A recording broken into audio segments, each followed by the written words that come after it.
Pemirsa, selamat berjumpa kembali dengan saya Argo Pratomunugroho. Kali ini saya lagi bertemu dengan pengamat agraria, Bapak Seilus Siput Lokasari. Saya baru saja melihat ada berita yang ditulis oleh kawan wartawan dari Republika tentang sebanyak 500 tanah yang disertifikatkan atas nama tanah Kasultanan diserahkan dari tanah Kadesa, diserahkan ke Bupati Sleman Kustini. Nah, saya ingin tanggapan Pak Siput soal berita itu. Gimana Pak Siput? Selamat pagi Pak Siput. Selamat pagi Pak Argo. Ya. Selamat pagi teman-teman. Ya. Seperti saya ungkapkan tadi, bagaimana tanggapan Pak Siput tentang adanya berita seperti itu Pak? Jadi pertanyaan Pak Argo ini tentunya juga jawabannya saya tujukan kepada Bapak Presiden, selalu Bapak Menteri APR, Kepala BPN, ya. Tidak ketinggalan pula Bapak Mendagri ya, terus kemudian Bapak Menko Polhukam, ya. Bapak Menteri Desa, kemudian juga Bapak Ibu Menteri Keuangan. Ya. Yang terkait semuanya ya, Pak. Ya, yang terkait semua. Kaitannya dengan tanah. Jadi begini, kalau menyimak apa yang disampaikan Pak Argo, bahwa tadi tanah desa yang kemudian disertifikatkan menjadi hak milik Kasultanan, ya. Kemudian oleh BPN begitu ya, diserahkan kepada Bupati. Ya.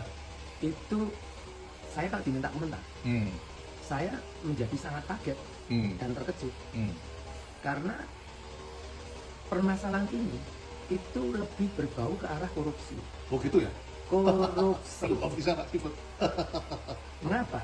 Karena begini, bahwa yang namanya tanah desa atau TKD, ya, itu pemegang haknya adalah pemerintah desa. Ya. Dan tanah desa atau TKD itu merupakan aset pemerintah desa atau kekayaan yang dimiliki oleh pemerintah desa. Tentunya juga untuk penghasilan desa dan sebagainya. Ya.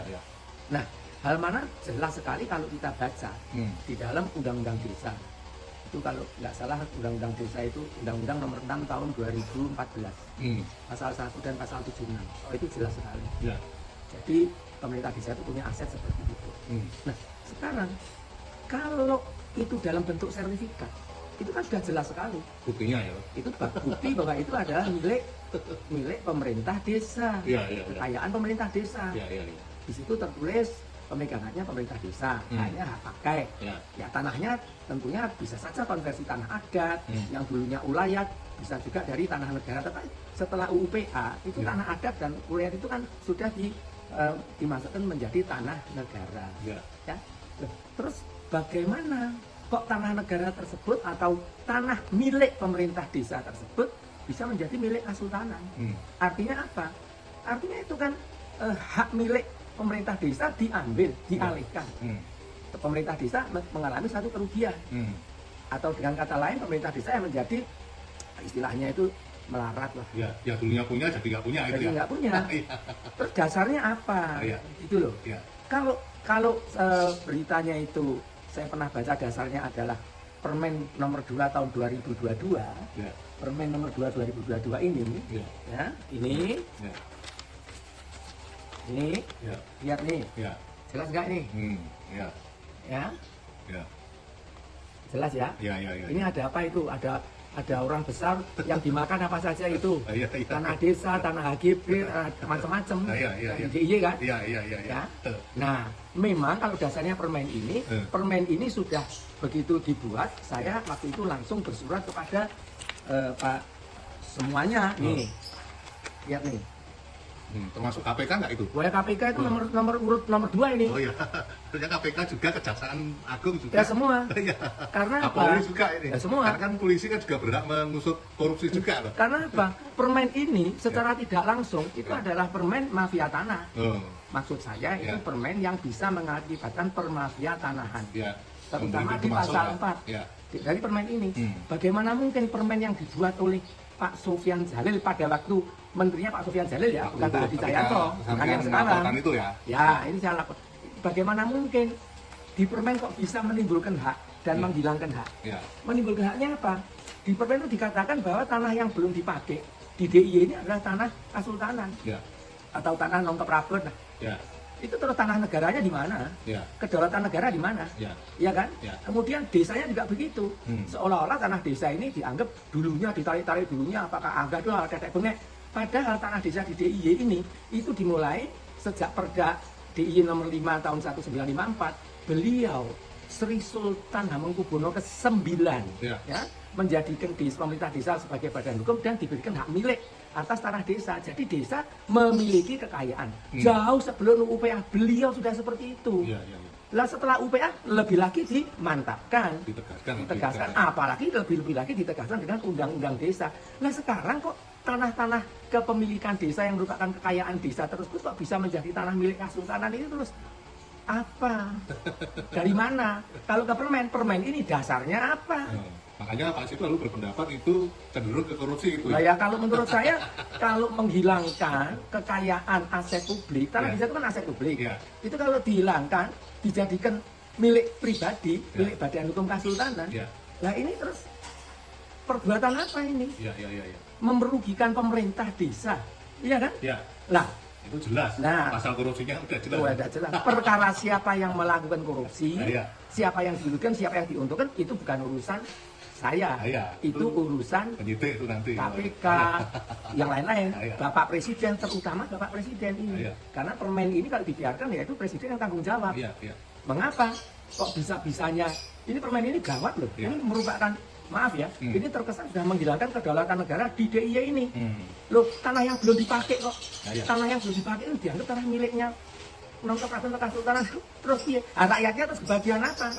Desanya jadi melarat, jadi buat melarat. Rakyatnya HGB-nya juga nggak diperpanjang, dianggap diklaim oleh oknum ya. Saya bicara ini oknum ya.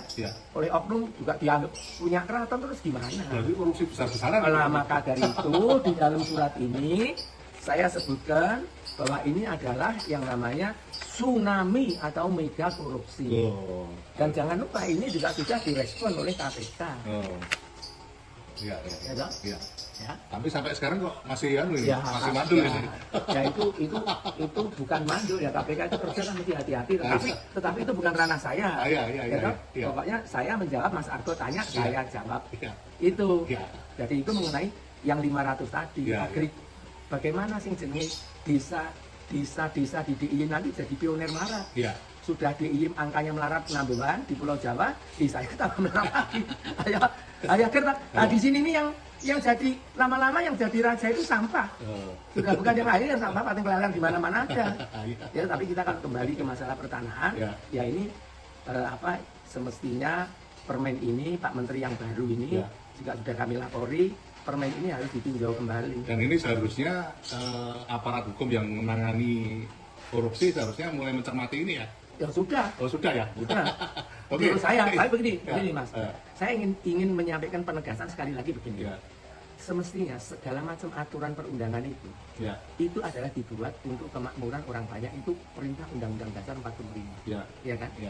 Jadi jangan ditafsirkan, apalagi kalau untuk kepentingan aset publik seperti tanah desa, kekayaan pemerintah desa. Nah, kok aturannya dibuat untuk mereteli kekayaan pemerintah desa dijadikan kepada pihak ketiga, dalam hal ini tadi disebut apa? Tanah kasultanan. Nah itu kan ya mana ada, dan UUK tidak memerintahkan itu. UUK tidak ke situ, pasti tidak ke situ. Masa UUK dibuat untuk bikin melarat pemerintah desa? UUK dibuat untuk mengambil aset-aset pemerintah desa, kan pasti tidak jadi, itu pasti salah. Nah, tapi Pak Siput, kalau Pak Argo tanya terus kemudian apa Pak Siput gitu kan, seperti biasanya ya sudah, mestinya ini dikoreksi kembali, semua tanah desa dikembalikan menjadi kekayaan aset pemerintah desa. Oke Pak Siput, karena kan waktu terbatas sekali, nanti lain kali saya akan datang lagi dengan topik yang lain. Karena saya menunggu perkembangan berita-berita yang dibuat kawan-kawan juga. Oke, terima kasih Pak Siput. Terima kasih Pak Argo, selamat siang semuanya. Nah pemirsa, akhirnya saya Argo Pratomundro, terima kasih atas perhatian Anda. Sampai jumpa.